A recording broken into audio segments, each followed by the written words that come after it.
Hi, I'm Rick Kaler. Thanks for joining me. The House of Representatives recently voted to nearly double the national minimum wage from $7.25 an hour to $15. Democrats are rejoicing that this change, if passed by the Senate, will lift 1.3 million people out of poverty. That's something to be pretty happy about. Republicans are complaining that this is going to cost 1.3 million people their jobs. According to Congressional Budget Office data, both of them are right. Remarkably, we haven't heard from either side about a much bigger issue. A national fixed minimum wage poses a gross inequity when adjusted by local cost of living expenses and taxes. These really vary enormously from state to state. The dollar amount of the minimum hourly wage isn't as important as what workers have left after paying taxes and what the remainder buys in goods and services. For example, a $15 hourly wage in a state with high taxes and a high cost of living is hardly equal to the same $15 hourly wage in a state with low taxes and a low cost of living. I did a comparison, adjusting a $15 minimum wage for state and local taxes and for the cost of living using data from the Council for Community and Economic Research as presented by the Missouri Economic Research and Information Center. I selected Washington, D.C. as my base location for comparison, as it has the second highest cost of living in the U.S. behind Hawaii. It is also representative of the cost of living and taxes in many major metropolitan areas, where the drive for a $15 minimum wage seems the strongest. After adjusting for cost of living and taxes, the purchasing power of a worker earning $15 an hour in Washington, D.C. is equal to a worker in Mississippi earning just $8.46.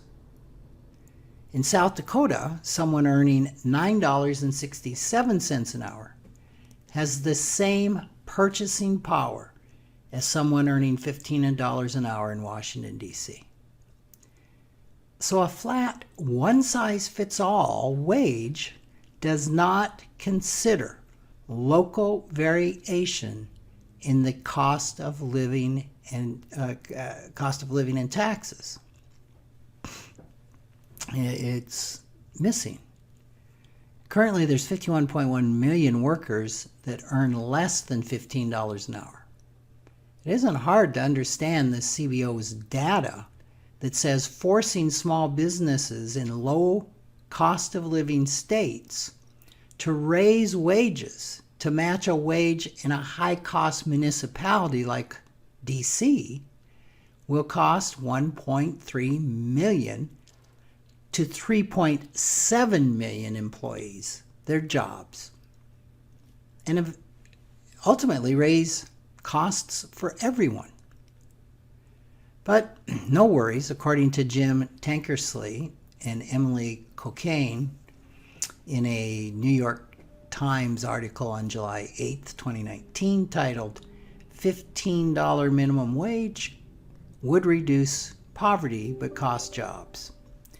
They write that money to fund the wage increases would come mostly at the expense of business owners, who would earn lower profits because of increased labor cost, and other higher earning Americans who would just simply pay more for goods and services like food and restaurants.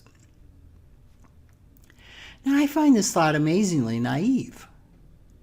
The money to double many workers' wages would not simply come out of profits, as many businesses don't have enough profit to absorb the increased costs. Remember, the majority of businesses in the U.S. are small businesses. nor would it realistically come from the rich paying more for goods and services. Higher prices would raise living costs for everyone, not just the rich. The result of higher prices is falling revenues to businesses as fewer consumers can afford to sustain their current levels of spending. Instead, a $15 national minimum wage would make lower paying jobs even more scarce, while the cost of living would increase, wiping out the advantages of the higher minimum wage for many. States need the power to set their own minimum wages to account for local cost of living expenses and taxes. A federal minimum wage needs to accommodate the states with the lowest cost of living. It's a floor, not an average or a ceiling. Thanks for joining me.